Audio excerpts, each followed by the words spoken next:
Bienvenue à toutes et à tous sur l'Intelligent TV. Vous suivez la revue de presse quotidienne de ce jeudi 29 juillet 2021. Commençons avec le journal Le Jour Plus qui revient sur la rencontre Ouattara-Gbagbo. Selon le confrère, Ouattara et Gbagbo sont éligibles au prix Nobel de la paix après la rencontre entre ces deux personnalités politiques ce mardi 27 juillet 2021. Pendant ce temps, le bélier intrépide trouve que le régime Ouattara est désormais coincé par l'ancien président Laurent Gbagbo et ajoute que le cas Guillaume Soro divise les deux hommes. Ouattara Gbagbo, c'est quoi la suite, s'interroge le nouveau réveil, alors que l'Inter lance à sa une que quelque chose se prépare pour le 7 août 2021, date de la fête nationale de Côte d'Ivoire. Réconciliation, le jeu de poker menteur d'Alassane Ouattara, lit-on à la une du journal aujourd'hui. Afrique-Soir.net souligne le souhait du président du Congrès panafricain pour la justice et l'égalité des peuples COJEP, Charles Blé Goudé, de voir les discours tenus par Ouattara et Gbagbo être suivis d'actes. En réaction à cette rencontre, Pascal Affi-N'Guessan note que l'esprit de dialogue n'est désormais plus perçu comme une trahison, comme on peut le constater à la une du journal Le Sursaut.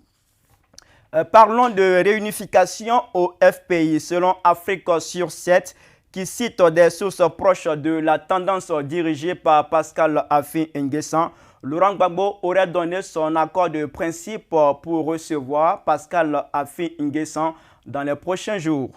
L'intelligent d'Abidjan s'intéresse au 9e sommet du traité d'amitié et de coopération entre la Côte d'Ivoire et le Burkina Faso.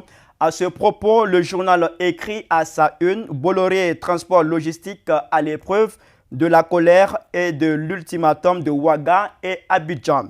En titre d'appui, le quotidien évoque les dossiers qui attendent les présidents Alassane Ouattara et Roch Marc Christian Kaboré.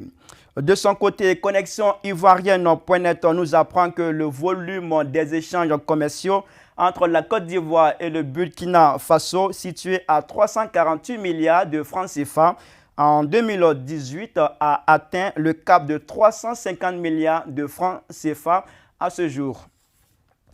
Parlant du paiement des impôts, Fraternité Matin indique qu'une opération de lutte contre la fraude et la corruption a conduit à l'appréhension d'agents intelligents contre lesquels des sanctions sont annoncées.